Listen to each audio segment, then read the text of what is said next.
What is up, true believers? It's Mason here with Comics and Crosses, where we discuss the eternal truths behind our modern mythology. And today, I wanted to talk about something a little different, about Star Wars, because something kind of occurred to me.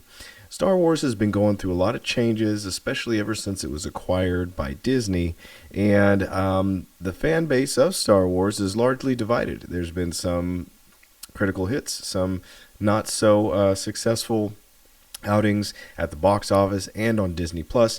And so I wanted to talk about a theory that I have, that it's actually spirituality that is the secret sauce that makes Star Wars Star Wars.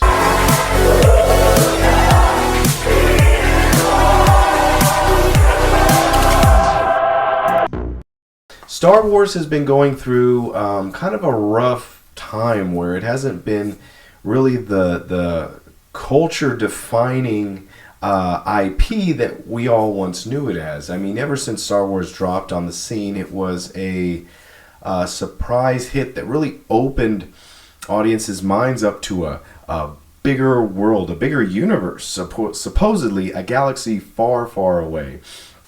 And there are some people who hold a great nostalgia towards the original trilogy with Mark Hamill and Carrie Fisher and Harrison Ford, of course.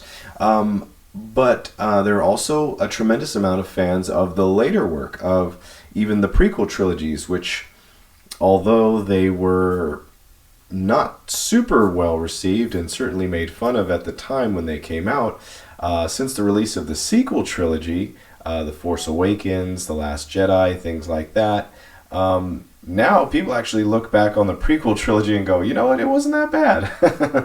Although I know some people who really liked The Last Jedi and The Force Awakens and these movies, found them entertaining. But I also know a lot of people who, myself included, just couldn't do The Last Jedi and were pretty much out. I've never seen The Rise of Skywalker myself.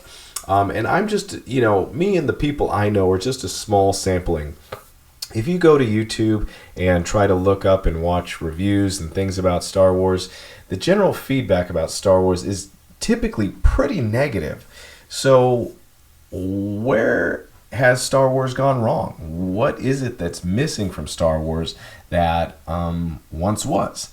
Now, there's a lot of things I could point to. I could point to, Kathleen Kennedy, who's running Lucasfilm. I could point to, maybe COVID somehow interrupted schedules. There's a lot of things you could say that have caused problems for Star Wars, or that are maybe just different. Different things tried, different ideas, and franchises are going to change over time, but when it comes to the sequel trilogy, these characters, these movies have not really touched people in the same way. I think it's safe to say that these movies haven't resonated with the same degree of impact. The Rise of Skywalker kind of came and went in theaters and was largely disregarded. I think it did not have a ton of buzz. I think that a lot of fans were disappointed with the portrayal of Luke Skywalker in Star Wars The Last Jedi. And while people have talked at length about that, I don't know that we've really gotten down to the root of what is the missing secret sauce. Why was it that the original Star Wars, even before it was called A New Hope, Star Wars was so transcending, so transformational, such a cultural touchstone, and these newer films have not had that same effect? So what was it? What is it about those movies that really sticks with and resonates with audiences? Here's what I would suggest. The original Star Wars had a degree of spirituality to it, of mystery, of adventure, of something greater outside of oneself, calling one towards a greater picture. The unseen, you could say. And while it was a lot of popcorn movie fun and adventure, and it was around the time that blockbusters were truly emerging in Hollywood cinema, You cannot deny that there was a spiritual element to the original Star Wars. Strike me down and I'll become greater than anything you could ever imagine. You know, Obi-Wan, spoiler warning, but he vanishes into thin air. Why? Because he becomes one with the Force. Luke learns to harness and tap into this power that is all around him, that is greater than the strength that he has within himself. And what do we learn? We learn that there is this thing called the Force, that there is a power to tap into, that if you are disciplined and in tune with yourself and with the world around you, you can be a force for good, harnessing great powers. And on the flip side of that, you have the dark side of the Force, where people are more tapped into their selfish emotions, their sense of self, and their own personal ambition, which makes them powerful, but in a dark, evil, twisted way, in ways that even start to deform their bodies.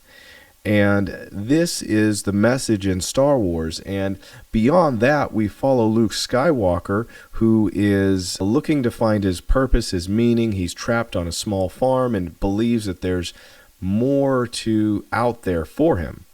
And so he ends up going on this adventure and finding out what he is capable of.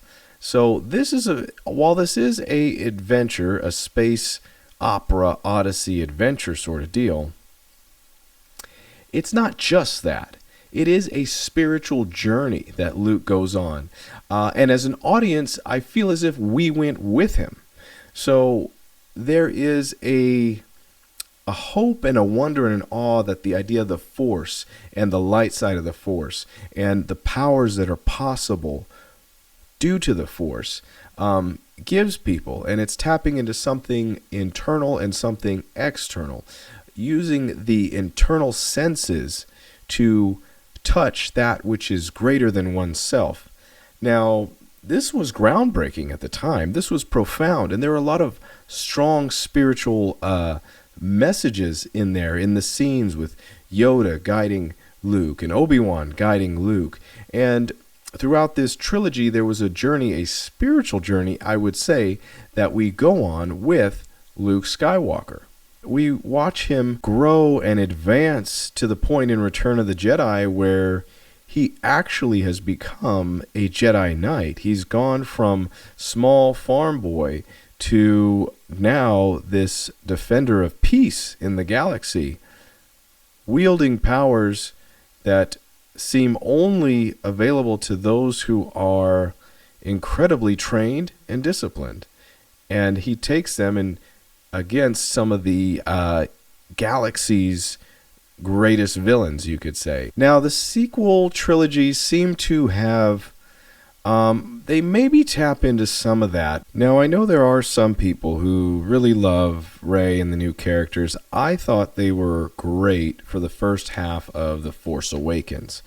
But I also felt as if The Force Awakens gave me half of a movie and then just rehashed Star Wars A New Hope for the second half.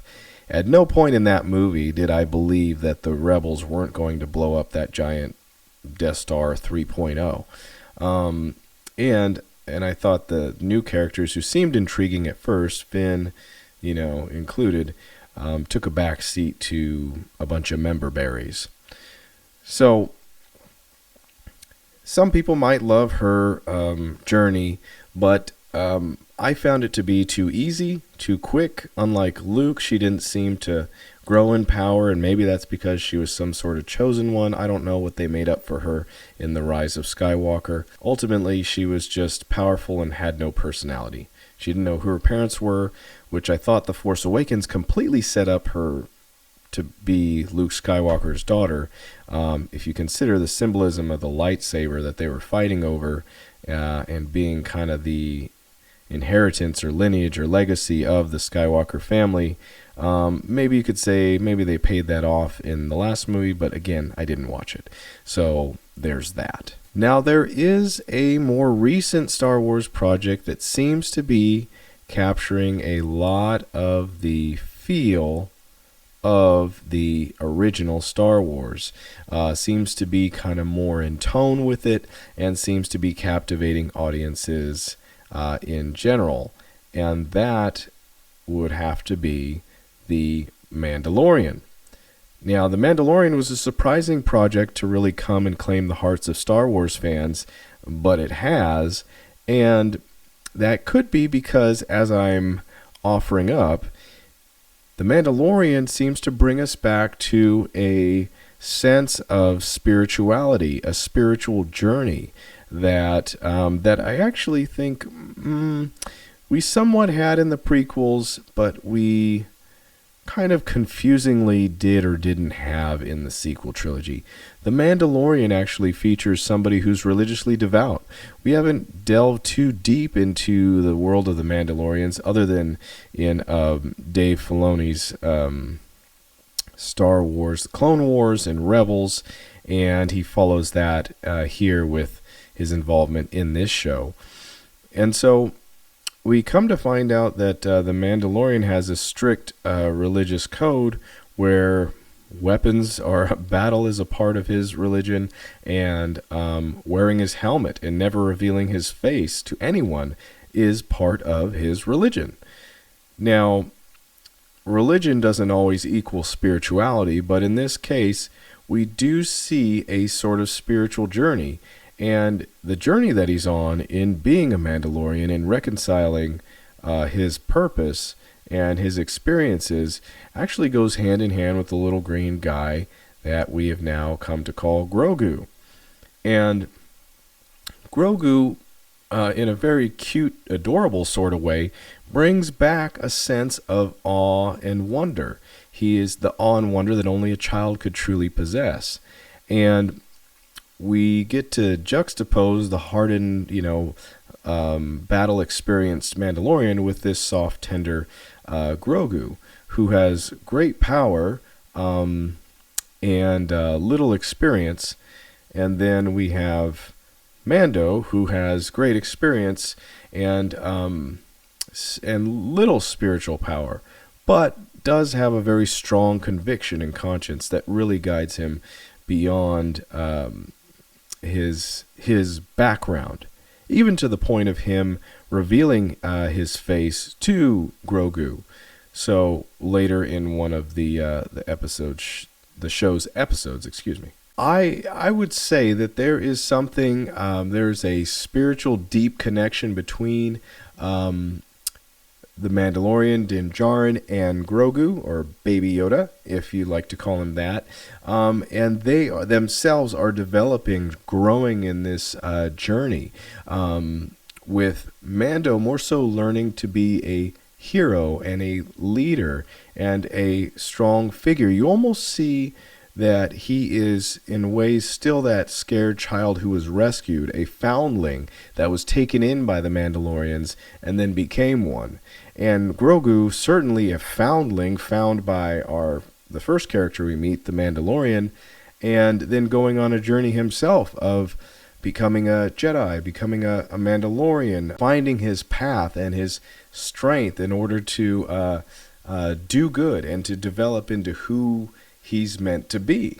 So it's an interesting story, and people have really gravitated towards it.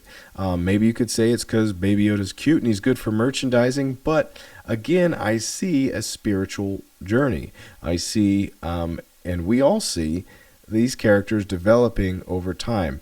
Things that we didn't see so much in movies like Solo, or even Andor more recently, was highly approved by some, but overall ratings-wise was not super successful. It focused more on the ground level, soldier-type aspect of the rebellion and of the war that is contained within Star Wars. But I think there is a good example that it's actually that spiritual element, the ongoing spiritual journey that is the secret sauce of Star Wars. And not just that, but I think we need individuals to really tether our hearts to as an audience member. When people saw Luke Skywalker, they said, wow, I can see myself like that, being wide-eyed and full of hope and believing that I can be something great, that I can do something great, that I can make a difference. And in Mandalorian, you see him going through his journey of softening, and then you see Grogu going through his journey of almost hardening, getting tough and capable, where he's just a tender, soft little baby Yoda, so to speak. This differs from cases like the prequel trilogy, where you have lots of Jedi, and the sort of mystery and the mystique of it was kind of diminished because it was a very organized, religious sort of feel to it even. So not that necessarily religion would be a good example for what it is that people are seeing and being attracted to, but the actual spiritual aspect that is personal, both personal and vast at the same time, kind of like my channel. So I thought this was a perfect opportunity to point this out. What do you think? Is it the spiritual nature of Star Wars that really draws people in, that sinks their hearts with it? Is it something else? Is it just special effects? Am I totally smoking my own peace pipe here? I don't think so, but maybe you do. So let me know in the comments what you think about this, maybe what your favorite Star Wars movie is, and you can think back to the spiritual journey significance of that story. What was going on? What was it that really pulled you in? Am I right? Was it that? Was it something else? Let me know in the comment section, and thank you for watching the video, guys. I appreciate your support. Would appreciate a like and a subscribe if you haven't already, and always sharing this with other people who love the subject matter is greatly appreciated. So God bless everybody. I appreciate you dropping in, and until next time, peace.